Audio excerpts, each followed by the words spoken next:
Hello నమస్తే, welcome to reality check. Andhra Pradesh రాజకీయాలు ఢిల్లీ చుట్టూ తిరుగుతున్నాయి.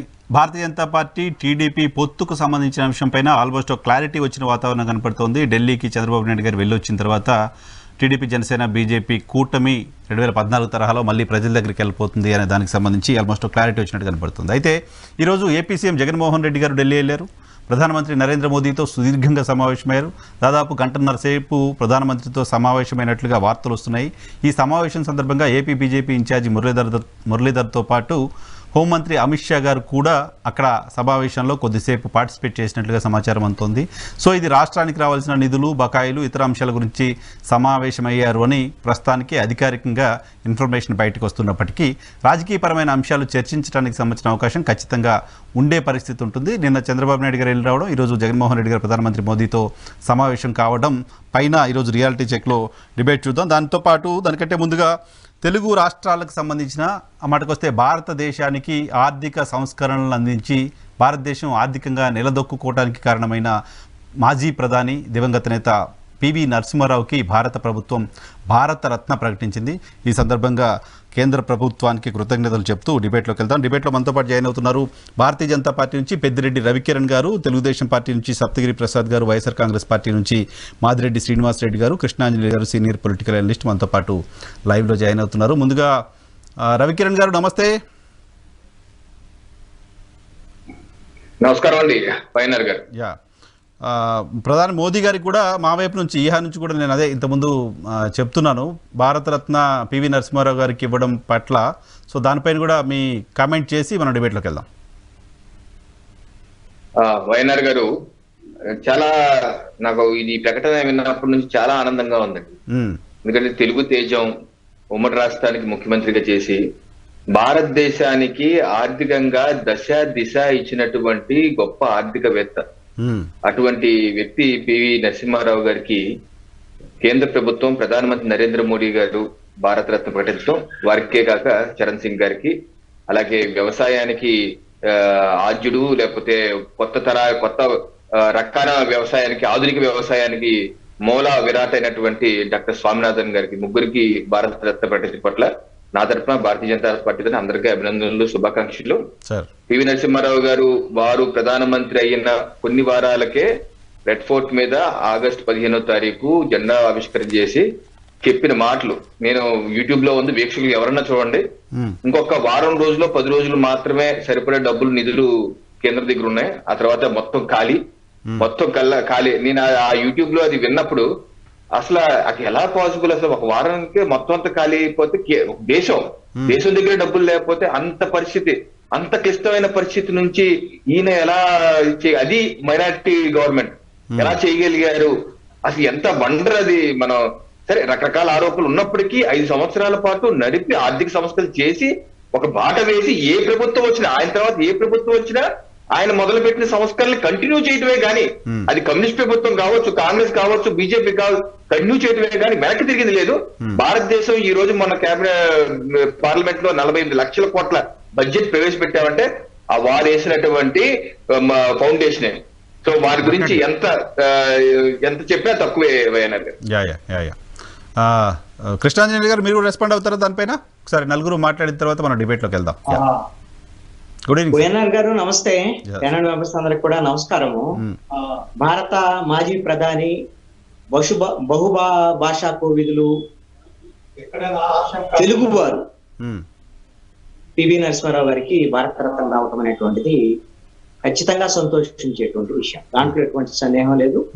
ఆయన కాంగ్రెస్ పార్టీ అంటే గాంధీ ఏతర వాడు గాంధీ కుటుంబం నుంచి ఇంకొకళ్ళు ఎవరు ఇప్పుడు 91 నుంచి 94 ఆ సమయంలో మైనారిటీ గవర్నమెంట్ ను కూడా సమర్థవంతంగా కాంగ్రెస్ గవర్నమెంట్ నడిపినటువంటి ఆయన రాజకీయ చతురత, అదే విధంగా ప్రపంచ వ్యాప్తంగా కూడా మీరు పివి నరసింహారావు గారు ప్రధానమంత్రి అయిన సమయంలో నూతన ఆర్థిక విధానాలు అనేటువంటి ప్రపంచవ్యాప్తంగా వచ్చినటువంటి ఆ విధమైనటువంటి అవకాశాన్ని అందిపుచ్చుకొని భారతదేశాన్ని టెక్నాలజీ వైపు, నూతన ఆర్థిక విధానాల వైపు నడిపించినటువంటి ప్రధాని. ఆ తెలుగువారు గొప్పవారు కాబట్టి ఖచ్చితంగా భారత ప్రభుత్వం ఇప్పటికైనా గుర్తించింది. అయితే దీంట్లో వైఎన్ఆర్ గారు ఒక రాజకీయ పరమైనటువంటి అంశం కూడా దాగి ఉంది. భారతరత్న రాసినటువంటి సంతోషమైనటువంటి అంశమే, దాంట్లో ఎటువంటి సందేహం లేదు. ప్రతి దాంట్లో రాజకీయం ఉంటుంది కాబట్టి మనం ఖచ్చితంగా చర్చించుకోవాల్సిందే. కాంగ్రెస్ పార్టీ మీద, కాంగ్రెస్ పార్టీ ప్రభుత్వంలో ఉన్నటువంటి సమయంలో వాళ్ళు వ్యవహరించినటువంటి తీరు మీద ఈ మధ్య కాలంలో నిన్న కూడా ప్రధానమంత్రి కాంగ్రెస్ పార్టీ వైఖరి మీద, కాంగ్రెస్ పార్టీ పతన వెళ్తున్నటువంటి తీరు మీద ప్రధానమంత్రి నరేంద్ర మోడీ ప్రసంగాన్ని కూడా మనం విన్నాం. అయితే కాంగ్రెస్ పార్టీ ఎవరైతే ప్రధానమంత్రి స్థాయిలో ఉన్నటువంటి పివి నరసింహారావుని విస్మరించింది, ఆయన చనిపోయిన తర్వాత ఆయన భౌతిక కాయానికి కూడా కొంత అవమానపరిచేటువంటి విధంగా వ్యవహరించింది అనేటువంటి చర్చ ఇప్పటికే ఉంది. అదేవిధంగా నాకు తెలిసైతే ఢిల్లీలో పివి నరసింహారావుకు సంబంధించినటువంటి ఏమి ఆయన ఘాటు ఏర్పాటు కానీ అలాంటిది కానీ అప్పుడు మరి కాంగ్రెస్ ప్రభుత్వం ఉంది కదా కేంద్రంలో, ఇవన్నీ లేదు. కొంత కాంగ్రెస్ పార్టీ పివి నరసింహారావుని విస్మరించింది అనేటువంటి పరిస్థితుల్లో బీజేపీ ప్రభుత్వము పివి నరసింహారావు లాంటి మేధావిని, ఆయన కాంగ్రెస్ పార్టీ ప్రధాని అయినప్పటికీ కూడా మేము గుర్తించాము, ఆయన గొప్పవారైనటువంటి ఆ మేధావి. ఎవరికి ఏ ఆలోచన ఉన్నప్పటికీ ఆయనకి రావడం పట్ల అయితే అందరం ఖచ్చితంగా సంతోషం, సంతోషం సార్, దాంట్లో ఎటువంటి సందేహం లేదు. అది ఎప్పటికైనా ఆలస్యంగా వచ్చినా సరే ఆయనకు ఆ విధమైనటువంటి అర్హతలు ఉన్నాయి అనేటువంటిది కూడా స్పష్టంగా. Right sir, thank you. Srinivas Reddy గారు నమస్తే. నమస్తే అండి వైఎన్ఆర్ గారు. ముందుగా మీకు సార్, మన ఏఆర్ ఛానల్ వీక్షకులకు, అతిథులందరికీ కూడా గుడ్ ఈవినింగ్. రెస్పాండ్ అవుతారా? పివి నరసింహారావు గారు తెలుగు ప్రజల ముద్దుబిడ్డ, అందులో ఏ విధమైనటువంటి వివాదం రహితుడు, బహుభాషా కోవిదుడు, మహా జ్ఞాని. ఏదైతే భారతదేశం ఇబ్బందుల్లో ఉన్నటువంటి సమయంలో వచ్చినటువంటి ఆర్థిక సంస్కరణలు ఏదైతే ఉన్నాయో ప్రపంచవ్యాప్తంగా వచ్చినటువంటి వాటిని అందిపుచ్చుకొని ఈ రోజున భారతదేశం స్టేబుల్ గా, ప్రపంచంలోని మిగతా దేశాలు కొంచెం ఇబ్బందులు పాలవుతున్నప్పటికీ కూడా భారతదేశాన్ని మాత్రం సుస్థిరంగా ఆర్థికంగా ఉంచగలిగినటువంటి స్థితి ఏమన్నా ఉన్నదంటే అది ముమ్మాటికి పివి నరసింహారావు గారిది. అయితే ఇక్కడ మరొక ప్రధానమైనటువంటి విషయం ఏంటంటే గాంధీయేతర కుటుంబం, ఇందాక వారు చెప్పినట్టుగా, కృష్ణాంజనేయులు గారు చెప్పినట్టుగా గాంధీయేతర కుటుంబానికి చెందినటువంటి వ్యక్తి 5 ఏళ్లు పరిపాలించడం తొలిసారిగా ఒక్క పివి నరసింహారావు వల్లే సాధ్యమైంది. అది కూడా మైనారిటీ ప్రభుత్వాన్ని. అంతకుముందు కాంగ్రెస్ పార్టీని కూలగొట్టి మొరార్జీ దేశాయ్ కొన్నాళ్ళు, చరణ్ సింగ్ కొన్నాళ్ళు, జగ్జీవన్ రామ్ కొన్నాళ్ళు పరిపాలించారేమో గాని ఈయన అధికారంలోకి వచ్చిన తర్వాత మైనారిటీలో ఉన్న ప్రభుత్వాన్ని 5 ఏళ్లు కొనసాగించి భారతదేశంలో ఎటువంటి ఫ్లక్చువేషన్స్, పొలిటికల్ గా ఇటు ఎకనామికల్ గా ఫ్లక్చువేషన్స్ లేకుండా కాపాడినటువంటి మహనీయుడు పివి నరసింహారావు గారు. ఆయనకి ఈ రోజున భారతరత్న ఎవరిచ్చినా సరే ఇవ్వడం జరిగింది కాబట్టి చాలా సంతోషదాయకం.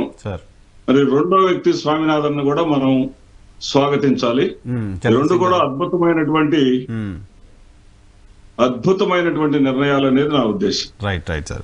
సప్తగిరి ప్రసాద్ గారు.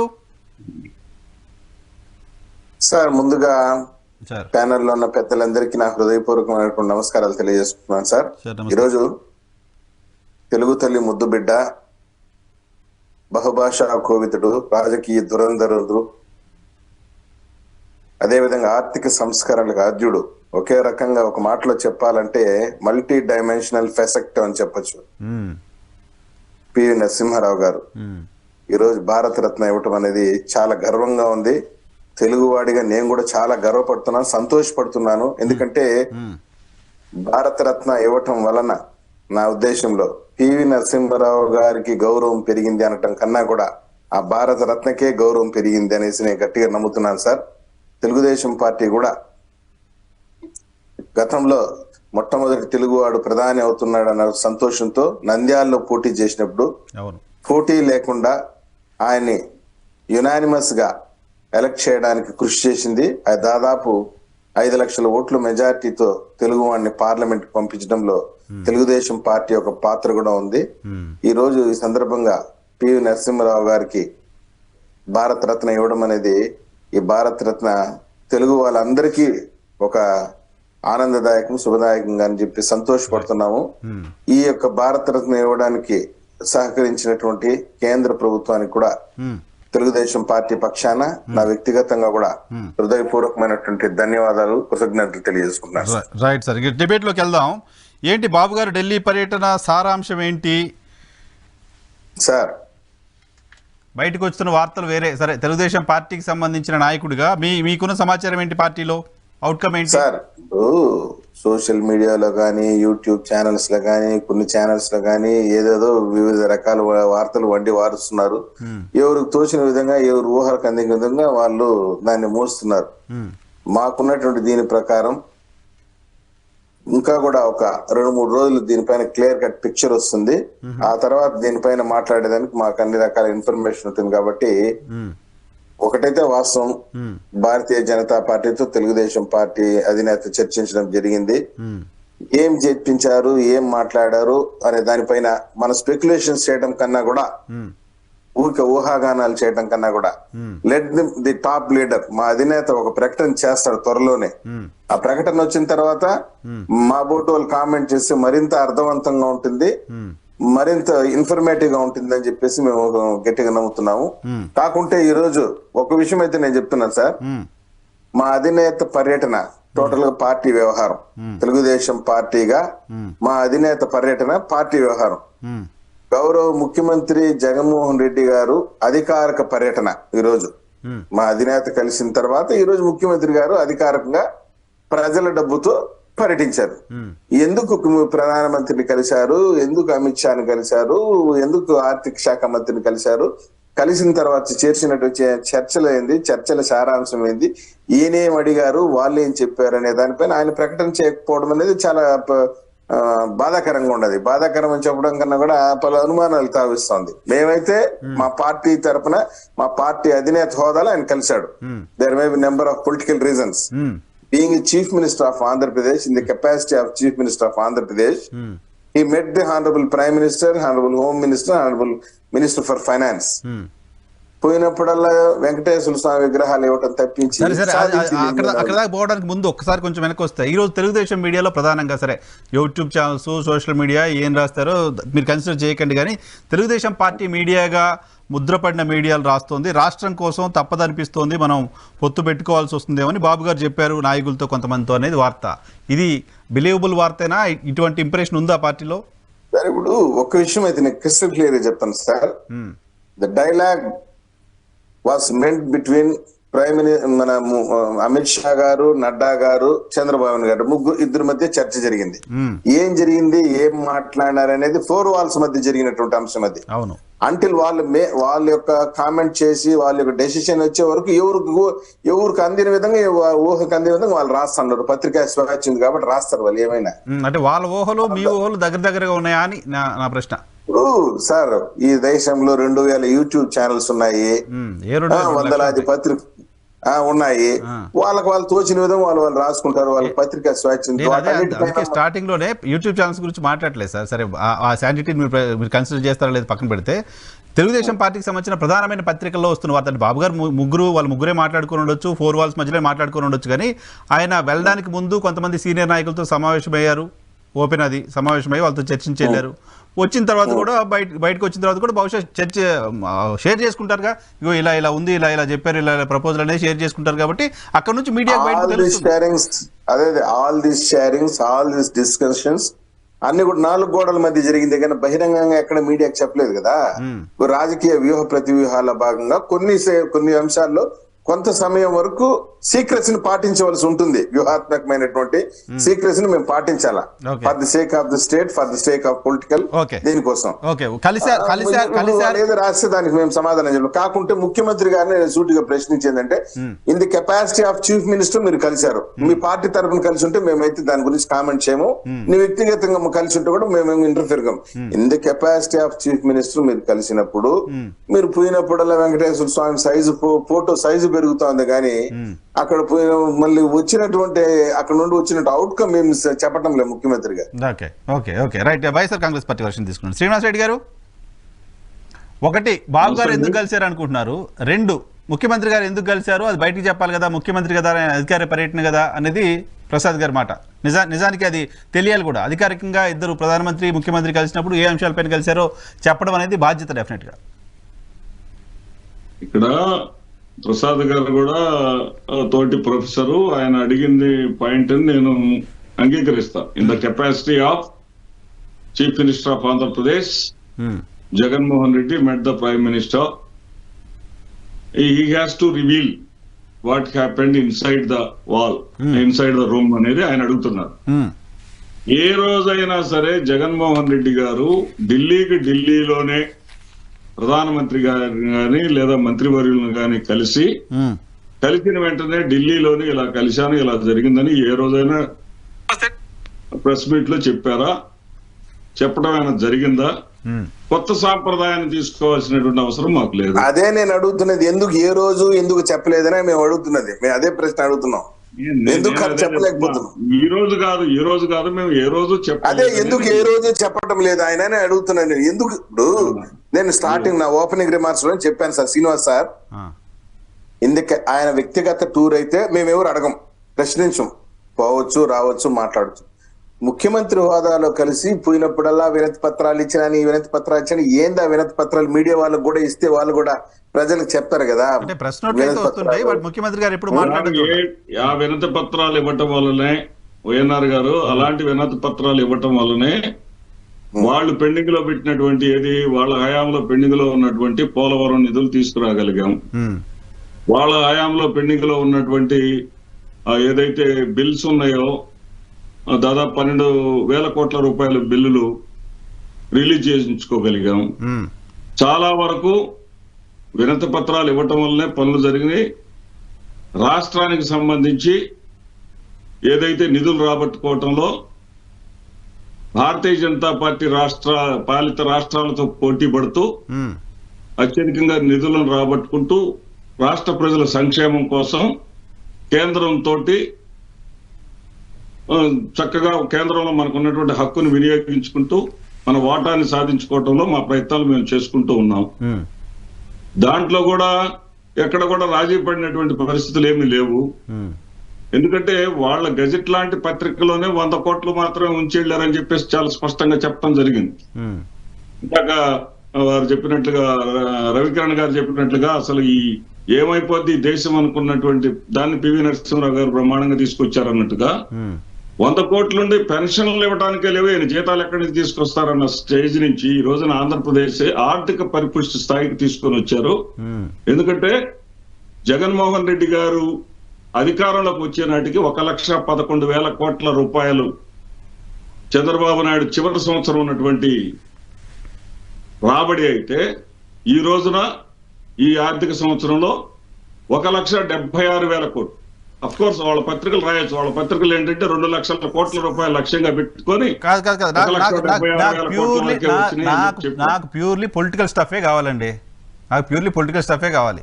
ఏంటి నిన్న ఆయన వెళ్ళి వచ్చారు, కలిశారు, ఇప్పుడు ఈ రోజు ఈయన కలిశారు, ఇక ముసుగులో గుద్దులాటొద్దు చెప్పండి. ఆయన వెళ్ళి కలిశారు, ఈయన మళ్ళీ ఇమీడియట్ గా బయలుదేరి వెళ్ళారు, అదేదో పొత్తులు బ్రేక్ చేయడం కోసం వెళ్ళారు అనుకుంటున్నారు. మేమేమో అర్ధరాత్రి కలవలేదు, వాళ్ళు అర్ధరాత్రి కలిసి దాచిపెట్టట్లేదు కదా, వాయిదా వేయించుకోలేదు, 7:30 కలుస్తామని వాయిదా వేయించుకోలేదు, 11:30 కలిసి 12:15 బయటకు వచ్చేసి ముక్తసరిగా ఎవరేం అడిగినా సమాధానం చెప్పకుండా మేమేం ఉండలేదు. మీరు అసలు చెప్పట్లేదు, ఓపెన్ గానే ఉన్నాం. ఇప్పటికీ కూడా ఇంకా ముఖ్యమంత్రి గారు అక్కడే నిర్మలా సీతారామన్ ఆర్థిక మంత్రిని మరికొందరు కలవడానికి అక్కడే ఉన్నారు. ఎందుకంటే ఇక్కడ రాష్ట్ర ప్రయోజనాలే మాకు ముఖ్యం.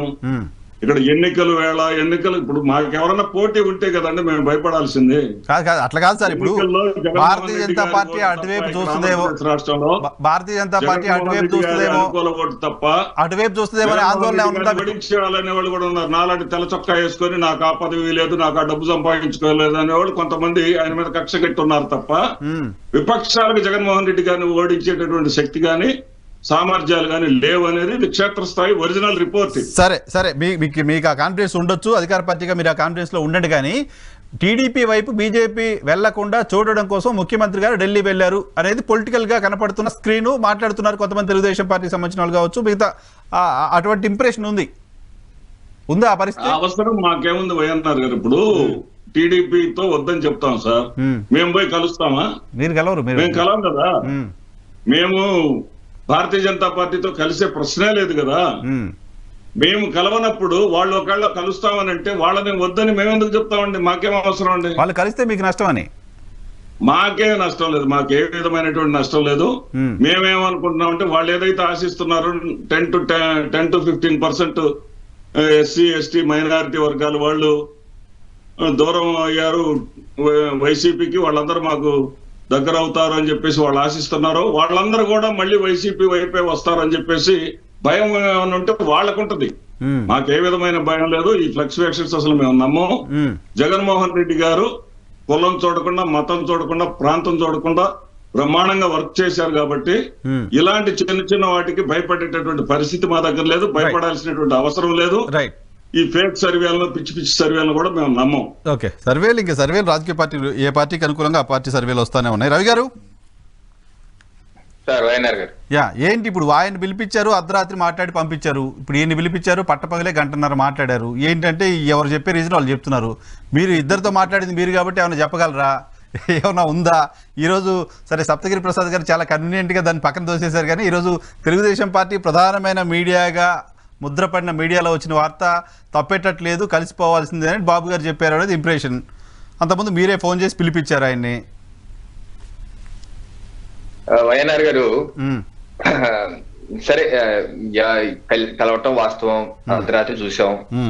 ఏం మాట్లాడారు ఏంటి అనేది ఇప్పుడు వరకు తెలియదు. అచ్చెన్నాయుడు గారే నాకు తెలియదు బాబు అని చెప్పేసి నిన్న ప్రెస్ కూడా చెప్పారు. సో వారికే తెలియనప్పుడు మన ఇంకా వేరే వాళ్ళు తెలిసే అవకాశం లేదు. అయితే మీరు ఏదైతే సదర్ పత్రిక గురించి ఇందా నుంచి మెన్షన్ చేస్తున్నారో, ఆ సదర్ పత్రిక కూడా జూన్ 2023 ఇదే విధంగా చంద్రబాబు నాయుడు గారు, అమిత్ షా గారిని ఇలాగే అర్ధరాత్రి కలిశారు.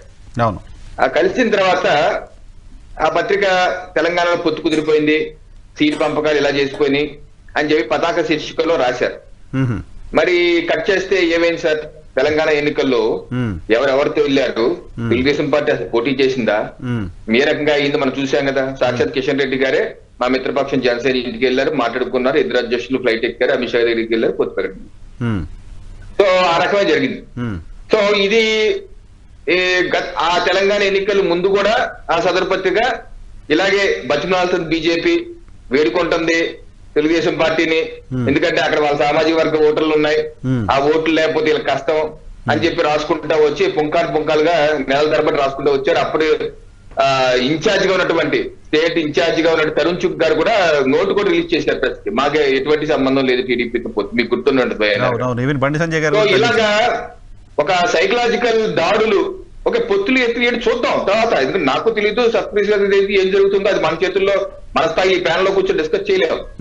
కాకపోతే ఏంటంటే ఏం జరిగింది అలా చెప్తున్నాను. గతంలో ఏం చేశారు, ఏ రకంగా భారతీయ జనతా పార్టీని అవమానించే విధంగా ఒక సెక్షన్ ఆఫ్ మీడియా రాసుకుని పోయి ఏదో మేమేదో భారతీయ జనతా పార్టీ శ్రేణులు ఏదో దేవులు అనుకున్నట్టు రాసుకుంటా పోయి అవమానించే విధంగా రాసుకుంటా పోయే సంస్కృతి ఇప్పుడు కాదు, ఇప్పటి నుంచి కొనసాగుతుంది. కాదు అట్లా అంటారు మీరు. మీ పార్టీ రాష్ట్ర శాఖే తీర్మానం చేసి టీడీపీతో పొత్తు పెట్టుకుందామని తీర్మానం చేసి పంపించింది అనేది కదా అంతకుముందు కూడా ఈ పత్రికలో వచ్చిన వార్తలు కాదా? నిజంగా మీకు గత డిబేట్ లో కూడా చెప్పాను. రవికిరణ్ గారు ఒక చిన్న ప్రశ్న అంటే మీరే సమాధానం చెప్తారు, కానీ ఒక చిన్న మాట మిమ్మల్ని అడిగినా మీరు గతంలో ప్రధానమంత్రి గారిని ఉపయోగించి ఇప్పటికి కూడా ఆయన ట్వీట్ లో డిలీట్ చేయాల చంద్రబాబు నాయుడు గారు. సరే సార్ వాళ్ళిద్దరు గుర్తున్నాయి మీరు ఆగండి. చెప్తున్నా శ్రీనివాస్ రెడ్డి గారు వాళ్ళిద్దరు గుర్తున్నాయి మీరు ఆగండి. ఏ రోజున ట్వీట్ చేశారు ఏమనంటే, నీకు భార్య క్షమాపణ చెప్పారా, క్షమాపణ చెప్పినాక పిలిచారా ఏంటి? కొద్దిగా ఇంటర్నల్ గా ఉంటాయి కదా, జరిగిందా? రవి గారు ఆయన క్షమాపణ చెప్పినా మీ పేపర్ లో రాశారు కదా, సాష్టాంగ ప్రణామం మీ పేపర్ లో రాసి కార్టూన్ కూడా ఎవరి పేపర్ లో రాసుకుంటారు. ఆ స్పైసీ న్యూస్ ఏమో వైఎన్ఆర్ గారికి కావాలి. మీరు ఆగండి కాసేపు. రాష్ట్ర పదాధికారుల సమావేశంలో మేము చేసిన తీర్మానం గత డిబేట్ లో కూడా చెప్పారు మీకు వైఎన్ గారు. నేను కూడా రాష్ట్ర పదాధికారిగా దాంట్లో ఉన్నాము. ఎక్కడా ఏ పార్టీ యొక్క డిస్కషన్ రాలేదు. పొత్తులు ఏటో వ్యవహారం తొందరగా తేల్చండి. ఆంధ్రాలో ఒక్కసారి, కేంద్రంలో మరొకసారి బీజేపీ సర్కార్ అన్న దానికే తీర్మానం చేశాం. వైసీపీ, టీడీపీ, కాంగ్రెస్ యొక్క పరిపాలన రాష్ట్రంలో చూడటం జరిగింది. సో ఈసారి బీజేపీకి అవకాశం ఇవ్వాలని తీర్మానం చేశాం, కానీ పలానా పార్టీతో వెళ్దాం. అసలు టీడీపీ ప్రస్తావన ఎందుకు వస్తుందంటే, మా మిత్రపక్షం జనసేన అయితే టీడీపీ ప్రస్తావన రాలేదు. గతంలో కూడా మీకు చెప్పాను. అయితే ఆ సదర్ పత్రిక గురించి మీకు స్పైసీగా ఉంటాకి కిందటి నెల 7వ తారీఖు ఆ పత్రిక డాష్ పలుకులు అని రాసుకుంటారు. మీరు ఆన్లైన్ లో ఉంది, ఎవరన్నా చూడండి ఆ పత్రికలో, ఆ రోజు 7వ తారీఖు జనవరి 7వ తారీఖు దానిలో ఏం రాశారంటే ఫలానా పార్టీ అధినేతలు కేంద్ర పెద్దలతో మాట్లాడటానికి సమయం కోసం చూస్తున్నారు, అపాయింట్మెంట్ కోసం చూస్తున్నారు ఫలానా అంశం మీద అని రాశారు. అంటే వాళ్ళే రాస్తారు కిందటి నెలలో అపాయింట్మెంట్ కోసం చూస్తున్నారు చేస్తారు. మరి అది కంటిన్యూషన్ అయ్యి నెల రోజుల పాటు ట్రై చేస్తే ఇక్కడికి వచ్చిందని ఇప్పుడు ఈ రోజు ఆ సదరు పత్రిక రాయొచ్చు కదా.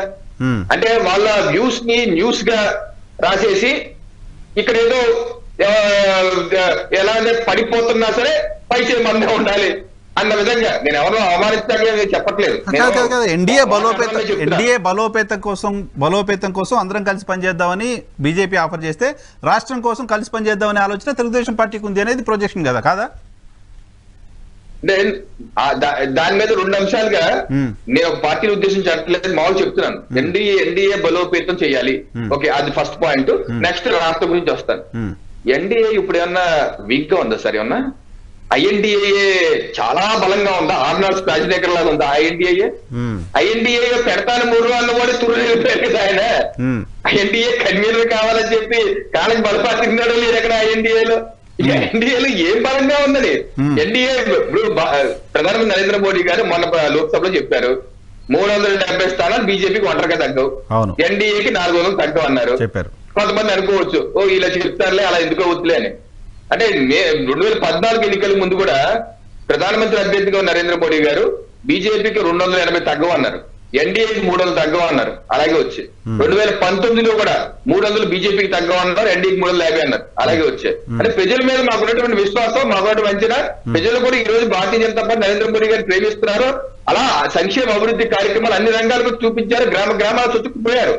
అంత బలంగా మేముంటే ఆ సదరు పత్రిక నువ్వు వస్తే నేను బలోపేతం అవుతాను లేకపోతే డీలా అయిపోతాను రమణారెడ్డి గారి లాగా అంటే అది నమ్మశక్యంగా ఉందా? రెండోది రాష్ట్ర ప్రయోజకులు. మొన్న రేవంత్ రెడ్డి గారు కిందటి నెల తెలంగాణ రాష్ట్ర ముఖ్యమంత్రి గారు ప్రధానమంత్రి గారు కలిశారు. వాళ్ళ కేబినెట్ కొంతమంది పెద్దలు డిప్యూటీ సీఎం గారు కలిశారు. అందరూ బయటకు వచ్చి ఏమన్నారు సార్? ప్రధానమంత్రి నరేంద్ర మోడీ గారు చాలా సార్లు స్పందించారు, అన్ని విధాలుగా రాష్ట్ర అభివృద్ధికి సహకరిస్తారన్నారు. బయట నా గురించి ఏయో చెప్తుంటారు, అదేం కాదు నేను మీ రాష్ట్రం ఏం కావాలో నా దగ్గర రా అన్నారు, చేస్తా అన్నారు. అలాగే మాకు శకటం గణతంత్ర దినోత్సవం శకటంకి టైం అయిపోయింది, గత ప్రభుత్వం ఇవ్వలేదు అప్లికేషన్, నేను ఇది చూడండి సార్ అంటే టైం అయిపోయింది కదా అన్నారు. మీరు మాకు తెలంగాణ కొత్త రాష్ట్రం దానికి అవకాశం లేకపోతే బాగోదు చూడండి సార్ అంటే వెంటనే 2 రోజులు మళ్ళీ కబురు వచ్చింది మీరు వివరాలు ఇవ్వండి అని. అలాగే అమిత్ షా గారి దగ్గరికి వెళ్ళాం, మాకు 25 ఐపీఎస్ ఆఫీసులు కావాలన్నారు. అయ్యో 25 ఐపీఎస్ ఎక్కడి నుంచి ఇస్తా అన్నారు రమేష్ షా గారు. అలా కాదు సార్ ఇది సమస్య, ఇన్ని జిల్లాలు ఉన్నాయంటే సరే అబ్ 10 లేరు అప్పటికప్పుడు 10 ఇచ్చేసారు. నేను ఆశ్చర్యపోయాను, ఇంత వండర్ఫుల్ అంటే నేను చెప్తా కారణం ఏంటంటే రాష్ట్రంలో ఏ ప్రభుత్వం ఉన్నా సరే సమాఖ్య స్ఫూర్తితో పనిచేసే ప్రభుత్వం ఢిల్లీలో ఉంది. ఇది కాంగ్రెస్ ప్రభుత్వం కాదు, బీజేపీ ప్రభుత్వం. 140 కోట్ల ప్రజల యొక్క అభ్యున్నతి కోసం, అన్ని రాష్ట్రాల అభ్యున్నతి కోసం పనిచేసే ప్రభుత్వం. ఏ ముఖ్యమంత్రి ఇప్పటి వరకు నాకు అదే లేదు అన్నది. ఓకే, రాజకీయాల కోసం 2019 ముందు ఒక ముఖ్యమంత్రి ధర్నా చేశారు, ఇప్పుడు కూడా నిన్న మొన్న 2 ముగ్గురు, అది రాజకీయ ప్రయోజనాలు, అది వేరే విషయం. నిజంగా సీరియస్ గా ఏ రాష్ట్ర ముఖ్యమంత్రి నాకు కేంద్ర ప్రభుత్వం ప్రధానమంత్రి నరేంద్ర మోడీ హయాంలో ఫలాన్ని జరగట్లేదు ఫలాన్ని ఇవ్వలేదు అన్న ముఖ్యమంత్రి లేరు ఈ 10 సంవత్సరాల్లో. సో అలాగా రాష్ట్రం కోసం పనిచేసే రాష్ట్ర ప్రయోజనాల కోసం, దేశ ప్రయోజనాల కోసం, రాష్ట్రం అంటే దేశం అండి. ఒక రాష్ట్రం బాగోకపోతే ఒక మనిషి పరిపూర్ణమైన వ్యక్తి అవ్వరు కదా. ఒక కళ్ళు బాగోపోతే గుడ్డోడే అంటారు, అంతేగాని ఒక చెయ్యి బాగోపోతే చాలా బలవంతులు అలా భావించే ప్రభుత్వం మోడీ కాదు, మోదీ ప్రభుత్వం కాదు. అందరూ బాగుండాలి, సబ్కా సాత్ సబ్కా వికాస్ సబ్కా ప్రయాస్ అన్న ప్రభుత్వం ఇది. సో ఆ 2 అంశాలు ఏదైతే వాళ్ళు చెప్తున్నారో ఆ 2 అంశాలు శుద్ధ తప్పు. ఏ ప్రభుత్వం అన్నా సరే భారతీయ జనతా పార్టీ కేంద్ర ప్రభుత్వం నరేంద్ర మోడీ గారు హయాంలో అన్ని రకాలుగా సహకరించే ప్రభుత్వమే ఉంది. సరే వాళ్ళ వ్యూస్ ని న్యూస్ గా రాసేసుకొని నాన్ సెన్స్ క్రియేట్ చేసి ఒక పార్టీని డిమోరలైజ్ చేసే ప్రయత్నం చేస్తున్నారు. అవన్నీ ప్రజలు గమనిస్తున్నారు, ప్రజలు తెలుసు ఎవరి పత్రికలు ఎవరి ఛానల్లో ఎవరు ఏంటో నెట్ నీళ్ళు అన్ని చీలిపోయి అన్ని చూస్తున్నారు వైఎన్ఆర్ గారు. సో ఇప్పుడు ఏం చర్చించినట్టు జగన్మోహన్ రెడ్డి గారితో? జగన్మోహన్ రెడ్డి గారితో ఏం చర్చ చేయడం మళ్ళీ నన్ను అడుగుతారు. వైసీపీ వాళ్ళు చెప్పాలి ఏం చెప్తున్నారు, ఎందుకోసం వెళ్ళారో, ఏం చేయాలో. ప్రెస్ నోట్ అయితే ఏదో వచ్చింది, రాష్ట్రానికి రావాల్సిన నిధులు అధికారాలు విధులు ఏదో అని ప్రెస్ నోట్ అయితే వచ్చింది. మరి ఫార్మల్ గా అదేనా ఇంకేమైనా ఉందా అని? ఎందుకంటే మీ రాష్ట్ర వ్యవహారాల ఇన్ఛార్జి గారు కూడా మీటింగ్ టైంలో అక్కడ ఉన్నారట, మురళీధర్ గారు. సార్ ఇప్పుడు ఒక ప్రెస్ నోటు, ఆ టెంప్లెట్ ఫార్మాట్, ముఖ్యమంత్రి గారు ఎప్పుడన్నా సరే డేట్ ని ఇలా రాసి ఇలా అనేసి కొత్త డేట్ వేసి రిలీజ్ చేస్తుంటారు. నాకే అంటే మీరు కాదు ఎజెండాలో మార్చడానికి అవకాశం ఇట్లా అవన్నీ మీరు క్లియర్ చేస్తే కొత్తవి పెడతారు అజెండాలో, ఎప్పుడు పోయినా అవే అడగాల్సి వస్తుంది కదా. నన్ను అడగండి సార్, ఏమీ క్లియర్ కాలేదు. ఒక 1, 2, 3 ఇప్పుడు పెట్టి తెలంగాణ నుంచి విద్యుత్ బకాయిలు రావాలనేది ఈ రోజు ఎజెండాగా చెప్తున్నారు. 10 ఏళ్ళగా పెండింగ్ లో ఉన్నాయి. ఓకే ఆగండి, తెలంగాణ విద్యుత్ బకాయిలు ఇప్పుడు ఆ కేసు ఎక్కడ ఉంది? హైకోర్టులో ఉంది. ఈ కేంద్ర ప్రభుత్వం విద్యుత్ బకాయిలు ఇవ్వమని చెప్పి జీవో ఇచ్చేస్తే దాని మీద తెలంగాణ ప్రభుత్వం హైకోర్టుకి వెళ్ళింది. హైకోర్టులో కూడా దాన్ని ఏదో చేశారు, దాని మీద సుప్రీం కోర్టుకి వెళ్ళారు. కోర్టులో ఉంటే ప్రధానమంత్రి నరేంద్ర మోడీ గారు ఏం చేయగలరు? ఏమి చేయలేరు. నెంబర్ 2 చెప్పండి. సో అంటే ఈ ఇష్యూస్ అన్ని క్లియర్ అవ్వట్లేదు, క్లియర్ అవని ఇష్యూస్ ఎజెండాగా పెడుతున్నారా, లేకపోతే పోయినప్పుడల్లా ఇవే ఇష్యూస్? ఎట్లా కోర్టులో ఉన్న ఇష్యూస్ అయితే ప్రభుత్వాలు తెలిసే కాదు కదా, కోర్టులో క్లియర్ అవ్వాల్సినే కదా. అదే నాకు అర్థం కావట్లేదు. ఇప్పుడు ఫలాన్ని ఇవ్వలేదు. పోలవరం గురించి నిన్నే 2 రోజుల క్రితం షెకావత్ గా చెప్పారు పార్లమెంట్. ఏం చెప్పారంటే డయాఫ్రామ్ వాళ్ళు నది గర్భంలో ఉన్న డయాఫ్రామ్ పూర్తిగా దెబ్బతింది, దాన్ని మొత్తం మరమ్మతు చేయాలి, దాన్ని ఏం చేయాలని చెప్పి జాతీయ స్థాయి నిపుణులు కమిటీ తీసుకున్నాము. అది సరిపోదు, అంతర్జాతీయంగా తీసుకోవాలి. అది తొందరపడి మనం ఏం చేస్తే రేపు డ్యామ్ కే ఇబ్బంది. సో జాగ్రత్తగా ఆలోచించి చెయ్యాలి. ఇప్పటికిప్పుడు అది వెంటనే చేసేయాలంటే అవ్వదు అన్నారు. సో పోలవరం కూడా ఇప్పటికిప్పుడు అవ్వదు, 2024 చెప్తున్నారు. సో కాబట్టి ఈ టెంప్లెట్ కంటిన్యూ అవుతుంది కొద్ది రోజుల పాటు. చివరిగా నాకు ఇప్పుడేంటి, మీరు కూడా ఇప్పుడు ప్రసాద్ గారు చెప్పినట్టు 2-3 రోజుల తర్వాత ఆ మీటింగ్లో ఎవరైతే పార్టిసిపేట్ చేశారో వాళ్ళు చెప్పిన దాన్ని అథెంటిక్గా తీసుకోవాలి, బయట ఎవరెవరో మాట్లాడిని అన్ని పట్టించుకోవాల్సిన అవసరం లేదు అని. మీరు కూడా అంతేనా? అంతే కదా సార్, అధికార ప్రతినిధులుగా మాకు అంత స్వేచ్ఛ ఉండదు. ఏం జరిగిందో ఏంటో మేము మంచం కిందలో బాత్రూమ్ లో ఉండేంత శక్తి యుక్తులు మాకు లేవు. మేము అలా చేయలేము. మంచం కింద బాత్రూమ్ లో ఉండేవాళ్ళు రాసిని నమ్మట్లేదు కదా మరి మీరు? నమ్మశక్యంగా లేవు రాతను. నా లాజిక్ ని కాదని ఆ రవికిరణ్ చెప్పిన లాజిక్ తప్పని వీక్షలు కూడా చెప్పాలండి. నేను మీ కామెంట్లు రాస్తారు కదా, అది చెప్పిన తప్పని చూస్తాను. రైట్. కృష్ణాంజనేయులు గారు, వైఎన్ఆర్ గారు, రాజకీయ పరిణామాలు గాని లేకపోతే ప్రధానమంత్రిని ముఖ్యమంత్రిని కలవటం గాని ఇవన్నిటిని సందర్భాలను బట్టి జరుగుతున్నటువంటి పరిణామాలను బట్టి వాళ్ళు చెప్పినా చెప్పకపోయినా దాన్ని అందరికీ తెలుసు. అవన్నీ జరుగుతున్న పరిణామాలు ప్రతిదీ అందరికీ తెలుసండి. ఇప్పుడు ముగ్గురు కూడా వాళ్ళు ఆయా రాజకీయ పార్టీలకు సంబంధించినటువంటి అధికార ప్రతినిధులుగా వాళ్ళకు లిమిటేషన్స్ తో ఏమున్నాయో అంతవరకే చెప్పగలుగుతున్నారు. నేను ఒకటి మాత్రం స్పష్టం చేయదలుచుకున్నాను, మనకే లిమిట్స్ లేదు, మనం బ్రేక్ చేసేద్దాం. మీరు ఏమనిపిస్తే మీకేది కనిపిస్తే చెప్పండి. ప్రధానమంత్రి, అదే విధంగా కేంద్ర హోంమంత్రి, అదే విధంగా బీజేపీ రాష్ట్ర వ్యవహారాల ఇన్ఛార్జితో ఆంధ్రప్రదేశ్ వైఎస్ఆర్ కాంగ్రెస్ పార్టీ అధినేత ముఖ్యమంత్రి జగన్మోహన్ కలవటం అనేటువంటిది పూర్తిగా రాజకీయ పరమైనటువంటి అంశాలు అత్యధిక ప్రాధాన్యత కలిగి ఉన్నాయని నేను అనుకుంటున్నాను. అలాగనే రాష్ట్రానికి సంబంధించినటువంటి అంశాలు లేవు అని అంటలా. పోలవరము మిగతా అంశాలు అవి కూడా ఉన్నాయి. అవి 10% అయితే 90% రాజకీయ పరమైనటువంటి అంశంతో ముడిపడి ఉంది ఈ సమావేశం. ఎందుకు ఈ మాట చెప్తున్నాను అంటే కరెక్ట్ గా 24 గంటల ముందు తెలుగుదేశం పార్టీ అధినేత ఢిల్లీకి వెళ్లి అమిత్ షా, జేపీ నడ్డాతో సమావేశం అయిన తర్వాత అధికార వైఎస్ఆర్ కాంగ్రెస్ పార్టీకి సంబంధించినటువంటి ముఖ్యమంత్రిని అపాయింట్మెంట్ ఇచ్చి బీజేపీ వాళ్ళు పిలిచారు అని అంటే ఇది రాజకీయ పరమైనటువంటి భేటీ తప్ప ఇంకొకటి కానే కాదు అని నా అభిప్రాయం. ఏం జరిగి ఉండొచ్చు అనేటువంటి దాని మీద కూడా ఖచ్చితంగా కొన్ని అంచనాలు ఉంటాయి. ఏముండొచ్చు అని అంటే ఇప్పుడు బీజేపీ రాష్ట్ర వ్యవహారాల ఇన్ఛార్జి మురళీధరన్ ఉన్నారు అంటేనే ఆంధ్రప్రదేశ్ రాజకీయాలకు సంబంధించినటువంటి పొత్తుల విషయంలో బీజేపీ ఒక పక్కా ప్రణాళికతో ముఖ్యమంత్రి జగన్మోహన్ రెడ్డితో కొన్ని అంశాలను చర్చించడానికే పిలిచింది అని నేను అంటాను. ఎందుకు ఏమి చర్చించి ఉండొచ్చు అని అంటే ఆల్రెడీ చంద్రబాబు నాయుడుతో ఒక అంశాన్ని చర్చించారు. చంద్రబాబు నాయుడు ఎందుకు వెళ్ళాడు? నేను తెలుగుదేశము జనసేన బీజేపీ కలిసేద్దామని 2014 నాటి కాంబినేషన్ అనేటువంటి మేము ఎన్డీఏలో చేరతాము అని ప్రతిపాదన చేసి ఉండొచ్చు. వాళ్ళు కూడా ఎన్డీఏలో చేరండి అని కూడా అడిగి ఉండొచ్చు. ఇవన్నీ జరిగింది. కానీ ఈ నిర్ణయం తీసుకునే ముందుగా బీజేపీ ఎవరైతే తను నచ్చినటువంటి నమ్మకమైనటువంటి మిత్రుడు జగన్మోహన్ రెడ్డితో మాట్లాడిన తర్వాతే ఈ పొత్తును ఫైనల్ చేయాలని బీజేపీ భావించి ఉండొచ్చు అని నేను అనుకుంటున్నాను. నమ్మకమైనటువంటి మిత్రుడు ఆంధ్రప్రదేశ్ రాజకీయాలు నరేంద్ర మోడీకి, బీజేపీకి. చిన్న పాజ్ ఇవ్వండి. ఇప్పుడు నమ్మకమైన మిత్రుడు కావాల్సిన వాడు జగన్మోహన్ రెడ్డి గారు అయితే అమిత్ షా గారు ఫోన్ చేసి చంద్రబాబు నాయుడు గారిని ఎందుకు పిలుస్తారు? పిలవడానికి ముందే జగన్మోహన్ రెడ్డి గారితో మాట్లాడి పిలిచి ఉండొచ్చు కదా. ఈయన వెళ్ళి కలిశారంటే చంద్రబాబు నాయుడు గారు సరే ఆయన వచ్చి కలిశారు ఏంటని ఈయన పిలిచి మాట్లాడతారు. బట్ అలా కాదుగా, అమిత్ షా గారే ఫోన్ చేసి పిలిచినప్పుడు ముందుగానే జగన్మోహన్ రెడ్డి గారితో మాట్లాడి పిలుస్తారు కదా. ఈయన పిలిచి ఈయన మాట్లాడిన తర్వాత ఆయన ఎందుకు పిలుస్తారు? బీజేపీతో పొత్తు విషయం వరకు వచ్చేసరికల్లా తెలుగుదేశం పార్టీది కనీసము తెలుగుదేశంతో మాట్లాడటానికి కూడా బీజేపీ సుముఖంగా లేనటువంటి పరిస్థితుల్లో పదే పదే పవన్ కళ్యాణ్ బీజేపీ వాళ్ళతో మాట్లాడి తెలుగుదేశంతో పొత్తుకు సంబంధించినటువంటి అంశంలో పవన్ కళ్యాణ్ మధ్యవర్తిత్వం మేరకే చంద్రబాబు నాయుడుకి అపాయింట్మెంట్ వచ్చింది.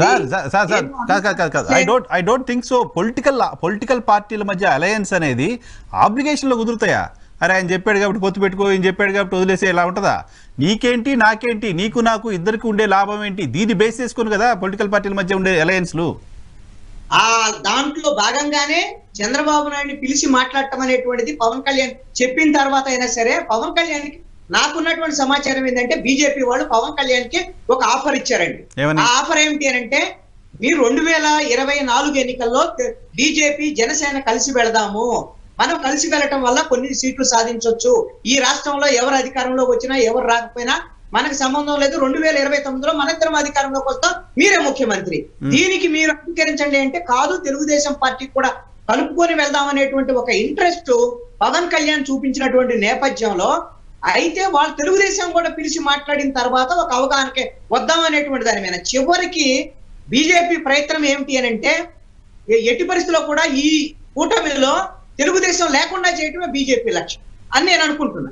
అయితే అసలు ఇప్పుడు జగన్మోహన్ రెడ్డి ప్రధానమంత్రికి సంబంధించినటువంటి అమిత్ షా, మురళీధరన్ ఏం మాట్లాడి ఉండొచ్చు అనేటువంటి దాని మీద ఉండేటువంటి అంశం ఏమిటి అని అంటే, వీళ్ళిద్దరూ మిత్రులు, ఎవరు కూడా ఇద్దరు ఒకళ్ళొకళ్ళు నమ్మేటువంటి మిత్రులు, బీజేపీ వైఎస్ఆర్ కాంగ్రెస్ పార్టీ. కాబట్టి బీజేపీ ఒక ప్రతిపాదన చేసేదానికి అవకాశం ఉండొచ్చు అని నేను అనుకుంటున్నాను. అదేమిటి అని అంటే, మేమిగిన రాష్ట్రంలో మేము ఎన్డీఏలోకి తెలుగుదేశము వాళ్ళ జనసేన ఉంది, వాళ్ళు వస్తానంటే వాళ్ళతో పొత్తులోకి వెళ్తాము, పొత్తులోకి వెళ్ళినంత మాత్రాన మేము వాళ్ళతో పూర్తి స్థాయిలో వెళ్ళినట్టు కాదు, మీరు కూడా మాకు మిత్రులుగానే ఉంటారు, వచ్చే ఎన్నికల్లో కేంద్రంలో అధికారంలోకి అంత అమాయకంగా కనిపిస్తున్నారా చంద్రబాబు నాయుడు గారు? జగన్మోహన్ రెడ్డి గారు సంఖలో పెట్టుకొని అమాయకం కాదండి.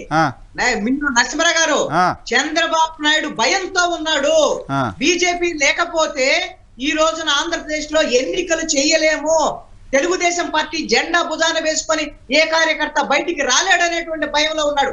ఆ భయాన్ని ఈ రోజున బీజేపీ తనకు అనుకూలంగా మార్చుకునేటువంటి ఎట్లా పోగొడుతుంది సార్ ఆ భయాన్ని బీజేపీ? ఎట్లా పోగొడుతుంది ఆ భయాన్ని బీజేపీ?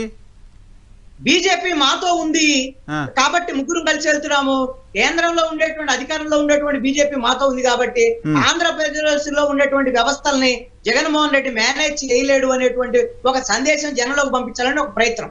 ఇక్కడ ఒక అంశం అండి, వైఎన్ఆర్ గారు ప్రధానమంత్రి అదేవిధంగా ఈ సమావేశంలో జగన్మోహన్ రెడ్డితో ప్రతిపాదన ఏముండొచ్చు అనేటువంటి అంశం చెప్పిన తర్వాత నేను తెలుగుదేశం పార్టీకి సంబంధించిన అంశాలు కూడా మాట్లాడతాను. నేనేమంటాను అంటే, ఒకటి మన ఇద్దరం మిత్రులుగానే కొనసాగుదాం వాళ్ళతో పొత్తు ఉన్నా సరే అనేటువంటిది ఎందుకు చెప్పాల్సి వచ్చింది బీజేపీ? బీజేపీ అనేది ఒక జాతీయ పార్టీ, వాళ్ళు రేపొద్దున కేంద్రంలో అధికారంలోకి రాబోతున్నారు, జగన్మోహన్ రెడ్డికి అంత సంజాయిషి చెప్పుకోవాల్సినటువంటి అవసరం లేదు. కానీ నమ్మదగినటువంటి మిత్రుడు కాబట్టి 4.5 సంవత్సరాలుగా సపోర్ట్ చేశాడు కాబట్టి ఆ విధమైనటువంటిది వాళ్ళు నిజాయితీగా వ్యవహరించారు బీజేపీ అని నేను అనుకున్నా. ఈ విషయంలో ఇంకొక ప్రతిపాదన కూడా చేసి ఉండొచ్చు జగన్మోహన్ రెడ్డి దగ్గర బీజేపీ పెద్దలని నేను అనుకున్నా. అదేమిటి అంటే, ఎన్డీఏ కూటమిలో వైఎస్ఆర్ కాంగ్రెస్ పార్టీ చేరండి అని ప్రతిపాదన మీరు గిన చేరితే మాకు తెలుగుదేశం పార్టీతో అవసరం లేదు, మీరే చేరండి, మీరే చేరితే జనసేన కూడా వస్తుంది మనతోనే, మేము ఆంధ్రప్రదేశ్ లో పొత్తులోకి వెళదాం, మాకు అభ్యంతరం లేదు, మీరు గిన చేరను అంటే మేము తెలుగుదేశం పార్టీతో కూటమికి వెళ్తాము అనేటువంటి ప్రతిపాదన చేసి ఉండొచ్చు అని నేను అనుకుంటున్నాను. ఇది ఈ ప్రతిపాదన 2019 ఎన్నికల్లో కూడా బీజేపీ చేసింది వైఎస్ఆర్ కాంగ్రెస్ పార్టీ దగ్గర. తెలుగుదేశం పార్టీ ఎన్డీఏ కూటమి నుంచి ఎప్పుడు బయటకు వచ్చిందో అప్పుడే బీజేపీ కూడా మీరు కూటమిలోకి రమ్మని చెప్పింది. అప్పుడు వైఎస్ఆర్ కాంగ్రెస్ మ్యూట్ లో ఉన్నారు సార్.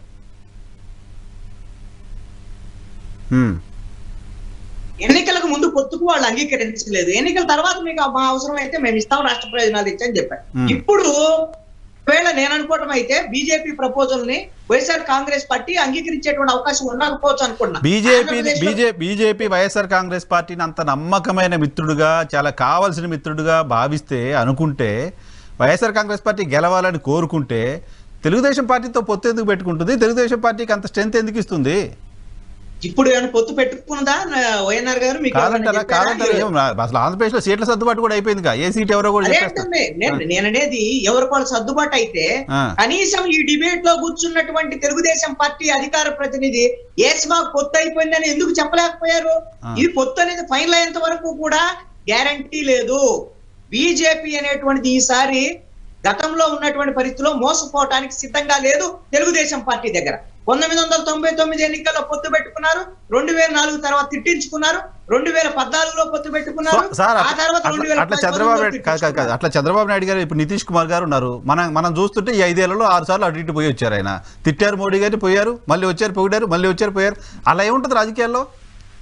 అందుకనే మీరు తెలుగుదేశం పార్టీతో కలుపుకోవటానికి వాళ్ళు ఒక అభ్యంతరం లేనటువంటిది ఎప్పుడు అంటే జగన్మోహన్ రెడ్డి కూటమిలోకి రాను అంటే ఒకటి, అదే విధంగా జగన్మోహన్ రెడ్డి కూటమిలోకి వెళ్ళడు. There is no way Jaganmohan Reddy గారు బీజేపీతో కలిసి ఎలక్షన్కి వెళ్తారని ఎవరు భావించలేరు. కాస్త ఏపీ పాలిటిక్స్ చూస్తున్న వాళ్ళు ఎవరు కూడా భావించే పరిస్థితి లేదు. ఆబ్వియస్లీ తెలుగుదేశం పార్టీని వెల్కమ్ చేసినట్టేగా బీజేపీ.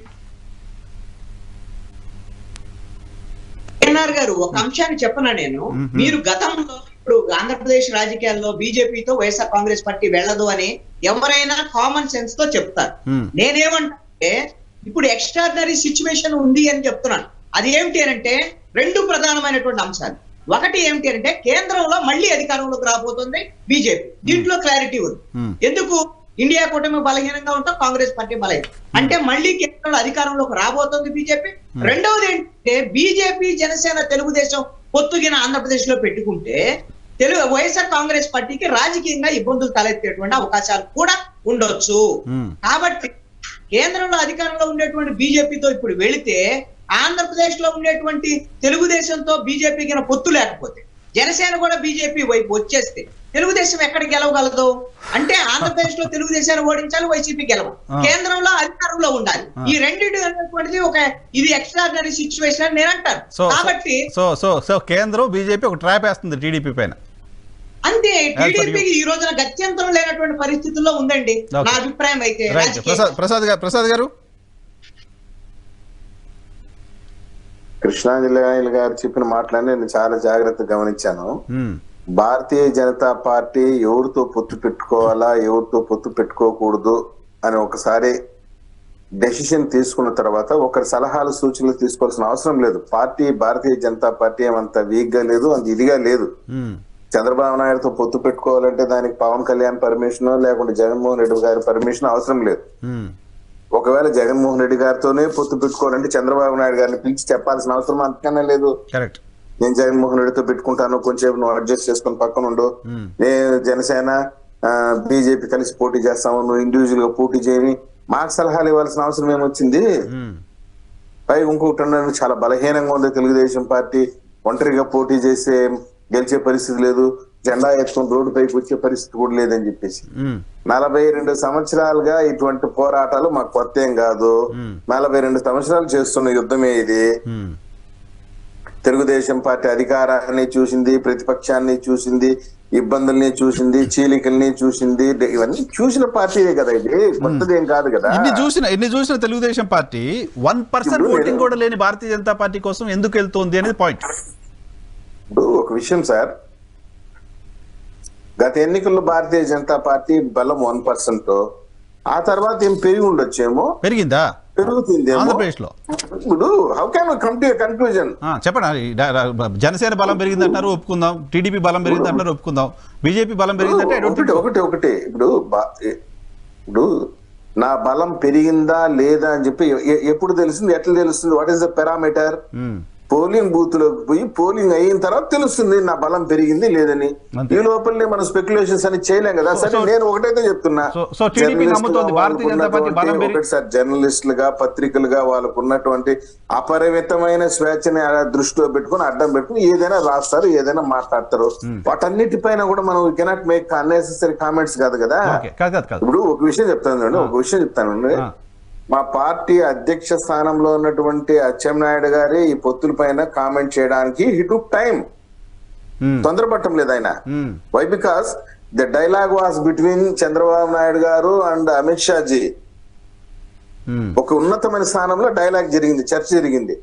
అది ఇంకా కూడా ఇప్పుడు కొన్ని రాజకీయ కారణాలు కావచ్చు, కొన్ని సీక్రసీ మెయింటైన్ చేయడం అవసరం కావచ్చు, ఇంకా వాళ్ళు ఏం ప్రకటన చేయలేదు.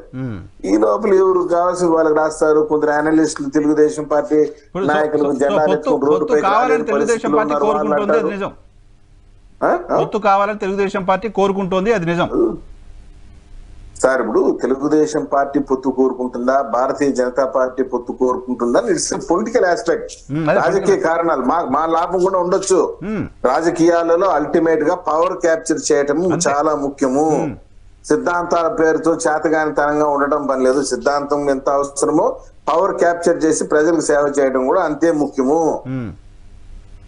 అది చాలా ముఖ్యమైన. కాకుంటే భారతీయ జనతా పార్టీకి పొత్తులు ఎవరితో పెట్టుకోవాలి, ఎవరితో పెట్టుకోకూడదని దిశానిర్దేశం చేసే పరిస్థితుల్లో ఏ రీజనల్ పార్టీ లేదు. Why because party is very strong, బలంగా ఉంది. ఇప్పుడు వారు చెప్పినట్టు నేను చంద్రబాబు నాయుడుతో పొత్తు పెట్టుకుంటాను కాబట్టి నువ్వు కాస్త ఓర్చుకో అని చెప్పి జగన్మోహన్ రెడ్డి గారిని పిలిచి చెప్పాల్సిన అవసరము వాళ్ళకి లేదు. చంద్రబాబు గారిని పిలిపించి నేను జగన్ తో కొంచెం బ్యాక్ డోర్ పొత్తు పెట్టుకుంటాను, నువ్వు కొంచెం చూసి చూడనట్టు పోబ్బా అని చెప్పే పరిస్థితి అంతకన్నా లేదు. పవన్ కళ్యాణ్ గారిని పిలిచి మీరు నేను ఇద్దరు కలిసిపోతాము, చంద్రబాబు నాయుడుతో నేను మాట్లాడతాను, మన ఇద్దరు ఉందాము అని చెప్పాల్సిన అవసరం అంతకన్నా లేదు. కాబట్టి నేనేం చెప్తున్నంటే ఆన్ దిస్ ప్లాట్ఫామ్ రియాలిటీ మాట్లాడుకుందాం. ఎందుకంటే ఇది రియాలిటీ చెక్, ఇది రియాలిటీగా మాట్లాడుకుందాం. Bharatiya Janata Party is very strong in the nation as on date and as on now. ఇదే విధంగా కొనసాగించవచ్చు.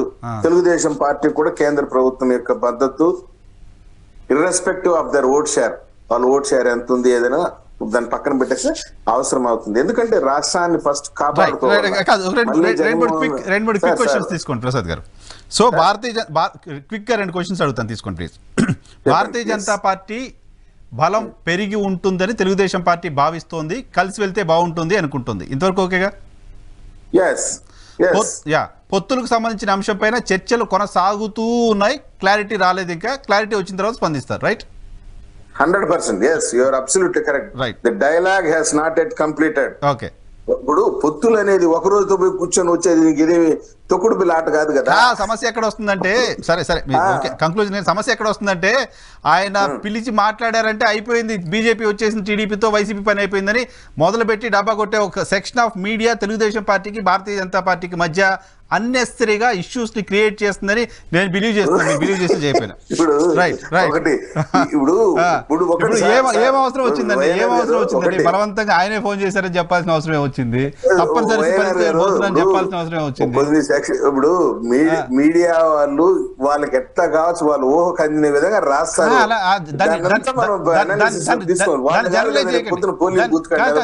వాళ్ళు కాదు కదా